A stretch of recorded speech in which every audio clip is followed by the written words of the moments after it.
A summer breeze rattles the wrought iron gates of Buckingham, and whispers of a royal showdown. It begins as a story about horses and ends with the crown itself feeling the jolt. What happened behind those closed doors? And why is Princess Anne suddenly being hailed as the last guardian of her mother's legacy? Stay with us. The answer could determine how King Charles and Queen Camilla steer the monarchy into its next, uncertain chapter. The first hint of trouble drifted out of the palace stables at Sandringham. Grooms who once spoke only in gentle tones about mare pedigrees were suddenly tight-lipped. Carriage drivers complained that exercise schedules were being cancelled. On the surface it felt like an ordinary trimming of costs, part of the king's well-publicized plan to streamline an institution that still remembers telegrams and typewriters. Then came word that more than a dozen of the late Queen Elizabeth's cherished thoroughbreds, bloodlines she spent 8 decades perfecting, had quietly been placed on the private market. Offers were solicited under strict non-disclosure, the auctions timed to avoid press photographers. A single name was missing from every consultation: Princess Anne, Olympic equestrian, lifelong horsewoman, and, by every account, her mother's most trusted voice in all matters stable. Buckingham courtiers insist the decision was pragmatic. Rising feed costs, stalled prize money, the looming expense of refurbishing royal mews roofs that have not been replaced since the 1930s, each argument sounded reasonable on its own. Yet to Anne, reason could not eclipse sentiment. Sources close to the princess tell us she first learned of the pending sales from an outside trainer, not from her brother the king or from Queen Camilla's private office. Within hours she drove herself down the A11, eyes red with disbelief, and confronted senior aides in a meeting that witnesses describe as icily polite, then volcanic. Here lies the first cliff edge, would enforce a public showdown. Palace veterans remember, she once squared off against Prime Minister John Major when the nation considered closing the royal stud during the recession of 1992. Back then she delivered her case firmly, won the argument, and left the room with a curt thank you. The next morning the stud remained funded. If Anne chose to reprise that iron will, the new queen consort could find herself openly challenged before her first full year in crown service is complete. Subscribe, so you do not miss the moment those two formidable women finally break their silence. Behind the scenes, Camilla's defenders say she acted only after financial advisors warned that the wider estate faces a decade of leaner tourist revenues, rising security bills, and the king's own commitment to slim the monarchy. They note that Queen Elizabeth bred nearly 40 foals a season at her peak, maintaining even half that number in an era of shrinking pastureland, they claim, borders on irresponsible. This is not about cashing out, one insider insists. It is about sustainability. Yet leaked stubbook sheets suggest 2 of the mares earmarked for sale carry lines dating back to Queen Victoria's beloved stallion Persimmon, whose that have trotted behind royal funerals since 1898. In royal folklore, bloodlines are history galloping. Severing them for expediency stings deeply. Anne's fury has been compounded by what friends call the dual slight. When Elizabeth II died in September 2022, rumors swirled over how her personal trove of brooches, tiaras and parures would be divided. The late monarch, mindful of the line of succession, left the lion's share to Princess Catherine to one day accompany a future queen's crown.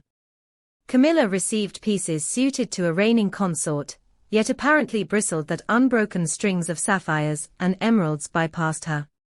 She got the handbag, not the heirloom, a court stylist quipped. Camilla has never publicly complained, but the sighs were noted. To Anne, who rarely wears more than a sturdy hat pin, jewels are trivial, but she recognizes symbolism when she sees it. 2 grievances now overlap, first gems, now horses. In her judgment, they paint a picture of a new consort editing the Windsor archive to her taste. Through it all, King Charles finds himself in the cross-draft. He adores horses almost as much as his mother did. He also shares Camilla's instinct for trimming tradition when budgets bite. Aides describe him as sympathetic to both women, paralyzed by neither. Yet his decision to back the sale has placed him opposite his sister for only the second time in living memory. The first was 2 decades ago, when Anne opposed merging their charitable trusts. She won that battle by sheer doggedness. Will she win again? At 674 and plagued by cancer treatments, the king may welcome a quieter stud yard. But he cannot welcome the prospect of a public schism at a moment he most needs family unity. Pause here at the second cliff edge. A compromise is floated. Anne proposes ring-fencing a dozen historic mares, insisting they remain under royal ownership in perpetuity. Camilla counters with an offer to keep only 6, the rest to be leased yearly so bloodlines stay traceable, but costs shift to private breeders. Negotiations stall. The Queen Consort, say sources, will not be guilt-tripped into reversing modernization. Anne, as ever, refuses to bend. The very next day, cameras catch and leaving the palace forecourt in her emerald jaguar, lips tight, refusing questions. Speculation erupts. Has she resigned from the king's privy council? Palace denies. Has she threatened to withdraw from state opening escorts? Palace no comment. The truth, insiders reveal, is simpler. Anne drove straight to the royal stud at Sandringham for a dawn inspection, determined to catalogue which horses remain before any covert removals occur under cover of darkness. Historical pause. Horses have been woven into royal identity since the Duke of Burgundy sent Henry VIII a war stallion in 1514. Queen Anne established the royal stud at Hampton Court in 1690, George IV formalized the royal colours in 1822, Elizabeth II became the first monarch whose own breeder's silks won royal ascot in 1954.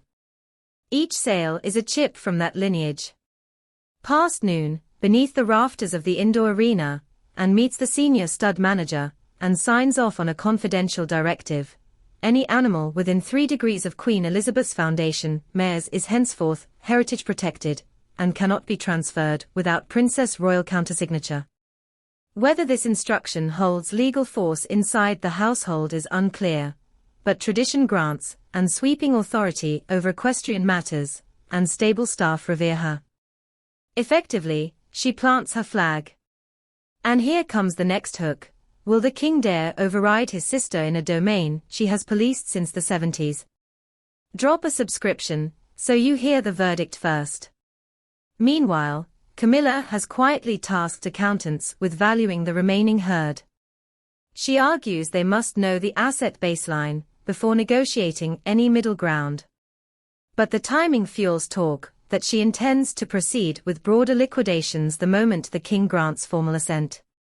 Courtiers whisper of a plan to reinvest proceeds into green energy retrofits for royal estates, a legacy project Charles wants completed before his 79th birthday year. In Camilla's framing, horses become solar panels, heritage traded for efficiency. Publicly she says nothing, but a single line from a trusted confidant slips to the Sunday papers: families learn to let go.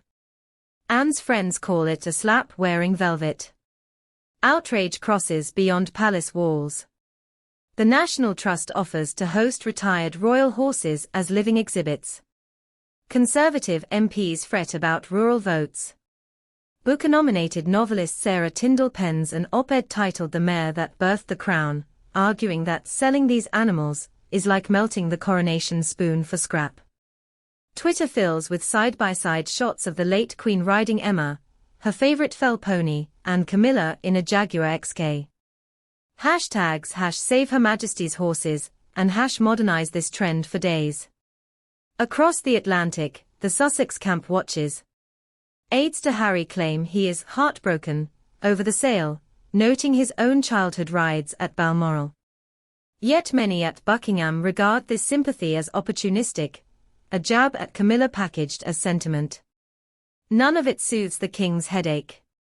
He convenes a midnight meeting: Anne, Camilla, Treasury officers, Crown lawyers. Reporters glimpse their motorcades arriving under moonlight 3 days after the initial leak. Coffee flows, tempers flicker. No resolution. And so we reach the final cliffhanger. The royal muse must finalize next year's breeding roster before autumn foaling season. If agreements are not inked within 8 weeks, mares currently in limbo cannot safely be moved. Either a permanent heritage list is carved in stone, or Camilla's downsizing advances unchecked. The king, caught between sister and consort, must choose. By dawn the following morning, the palace releases a single-paragraph statement. His Majesty has requested a comprehensive review of the royal stud's future, balancing fiscal prudence with the preservation of heritage integral to the national story. No mention of Anne. No mention of Camilla. Yet a subtle line appears at the end. The Princess Royal has graciously agreed to assist in this review. Interpret as you will. A concession to Anne, proof she cannot be excluded.